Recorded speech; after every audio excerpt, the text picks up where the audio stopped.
In this video, I'm going to be addressing some points brought up by Alex O'Connor from his YouTube channel CosmicSkeptic. I'm going to play a few clips from his video and discuss the arguments he uses to debunk free will, so feel free to click away now if that doesn't sound of interest to you.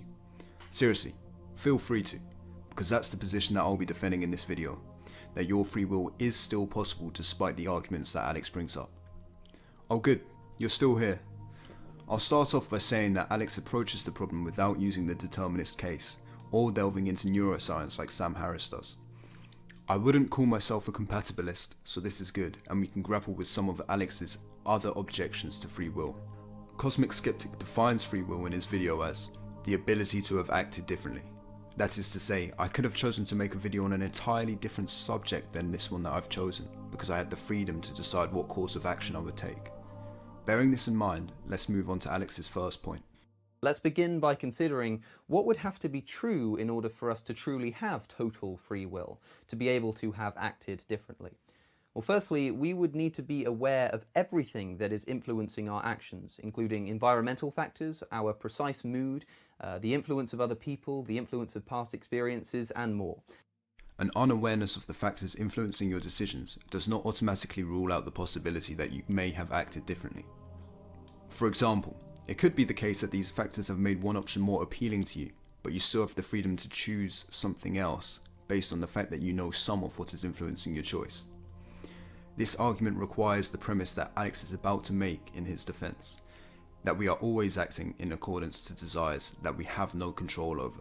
In this case, it is not us, but the desire that is causing us to act, and since we cannot control what desire is causing us to act, we are not free. Let's listen to what Alex says. Can I control what it is that I want? Not a chance. Consider the fact that you, presumably, don't want to punch your mother in the face. Can you choose to want to do that? This isn't the same thing as choosing to do it. Could you choose to want to? Not so fast, Alex.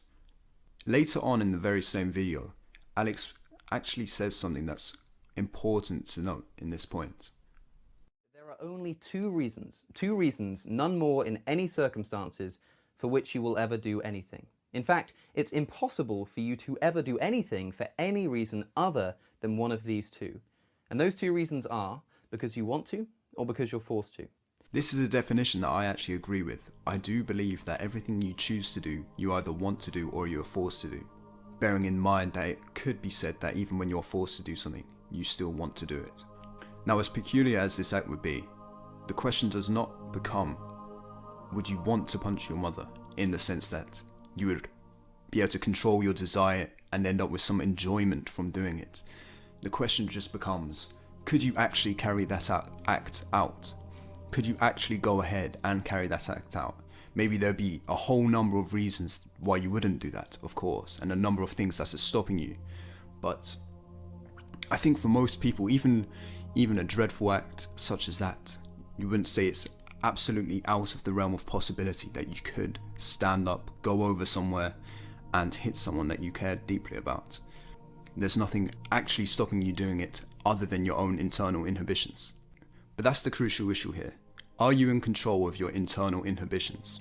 And in Alex's defense, do not consider this any sort of rebuttal of his argument, nor a complete defense of free will, because Alex concedes even this before he makes his final argument, which is what I have made this video to talk about. Here is Alex's next argument in his own words. What if I just decided, in the full knowledge that I would prefer chocolate, to go for vanilla anyway, just for the sake of regaining my free will and nothing else? Well, I'm afraid you'd still face the same problem. The exact same problem, in fact. In order to do that, you'd need to want to regain your free will as you see it. Think of something you don't want and try to want it. It's not possible. And even if it were, in order to change a don't want into a want, you'd need to want it. So even when you don't want to do something but you do it anyway, this is only ever because of a stronger and equally uncontrollable desire to do something that requires you to do it. In other words, all of your actions really are controlled by your wants. And I really mean this. This is what really convinced me of the non-existence of free will. If you aren't convinced that everything you do is either because you want to or because you're forced to, please pause the video and just really think about this. I promise that any example you can think of has a hidden want lying behind it. So, Alex argues that even if you choose to not want chocolate and choose vanilla instead, the reason you are choosing vanilla over chocolate is for some other reason, for some other desire that you have. You wish to have free will. And even if you can revoke this for some other want, you are still acting in accordance to that other want. And it seems as though there is an infinite chain of desires here that ultimately we will not be able to have complete control over. There will always be a desire beyond what we can comprehend that's really pulling the strings behind the scenes. But it seems as though Alex has actually misconstrued the reality of our own being here. So let me make a case why this is different for our highest desires, not just our mundane and casual desires. First of all, we are not infinite beings, and we don't have the capacity for infinite thoughts, or any form of infinite information to be held within us. Therefore, any chain of desires that we have cannot be infinite in length. We must always have some form of highest desire. There must always be one absolute desire that's pulling the strings behind the scenes, that everything else ultimately comes down to. Or perhaps not everything else, but for the sake of argument for now, we'll keep this case simplified. I'll also point out that Alex concedes this himself. He believes that all actions are taken with the aim of maximizing our own pleasure. However, could it be the case that we are free to choose to maximize our own pleasure or to do the opposite and increase our suffering? If one chooses to suffer instead of seeking pleasure, have they invoked any higher wants? I think no, and I will explain why in a second. Now I know that Alex thinks it's necessarily the case that all people must act in accordance with the aim of maximizing their own personal pleasure. I don't believe this is true, and it's quite important to the argument, so if anyone watching this has an issue with this point, perhaps in a future video I'll make a video explaining why I don't believe this is the case. But right now I don't think it's relevant. Take this example that we've just brought up. Their reason for wishing to suffer instead of maximizing their own pleasure may be as simple as the fact that they loathe themselves and see themselves worthy of suffering. But this does not require a higher want, just a reason. Okay, now grant that at some level we can have control over our own desires. Would this person be free to stop seeing themselves worthy of hate and to instead see themselves worthy of love? And therefore start feeling pleasure instead of suffering? Now, in the argument that Alex has brought forward, Alex would say there is a hidden motivation or a hidden desire behind this, but let's analyze that for a second. So the person wants to see themselves as worthy of love so that they can start feeling pleasure again. But even if you say that their hidden motivation behind this is to feel pleasure, then we haven't discovered any new hidden desire. We've just gone full circle and come back to the original choice that we had. Is a person choosing to fulfill their highest desire or choose a new highest desire completely? Is a person choosing to suffer or are they choosing to maximize their pleasure? There is a binary choice here in desires.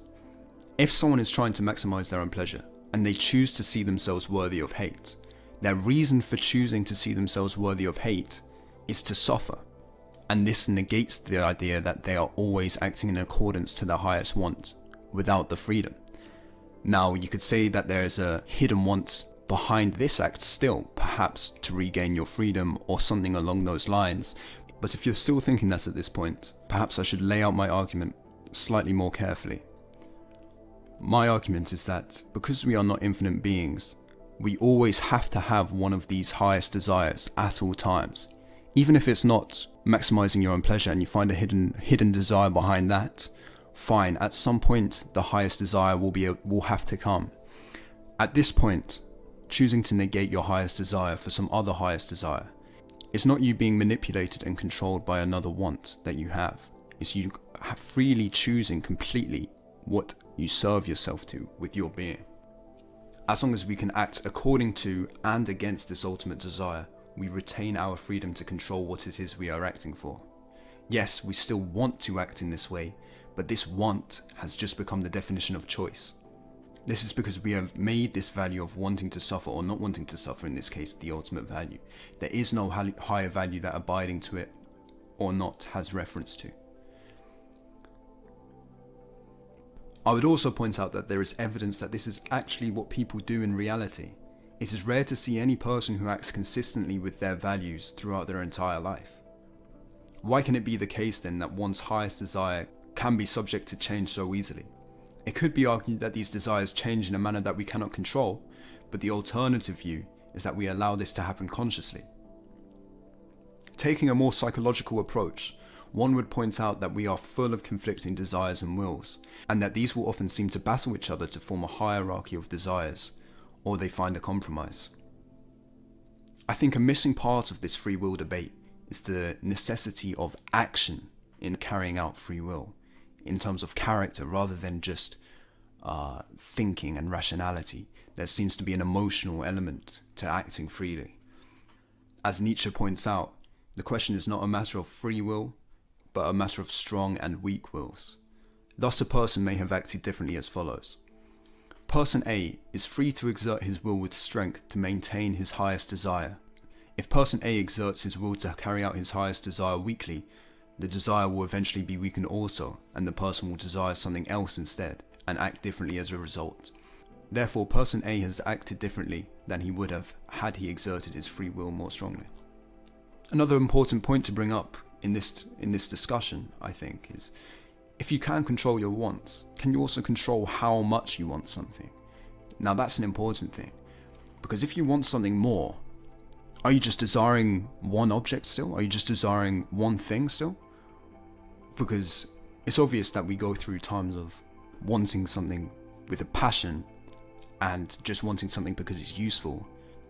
I think this is a point that's absent in Alex's video. If you want something strongly or weakly, are you carrying out your same desire in the same sense? Or can you affect how strong your desires are?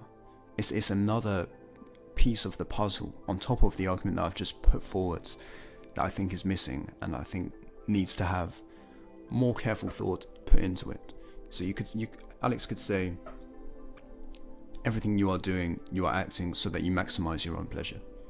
Well, how strongly do you want to maximize your own pleasure? Is it just you actually want to maximize it at all costs, or is there room for a laziness with carrying out that desire, or is there a room for courage in carrying out such a desire? I think these are all relevant things on top of the more logical argument that I've put forward that make it harder to dispense with the idea of free will using the argument that Alex used in his video. Thank you guys all for watching. That is the end of the video. I hope you did enjoy. I'd love to respond to anything you have to say, so please leave a comment below if you have any thoughts. Hopefully you enjoyed, and until the next time, I'll see you then.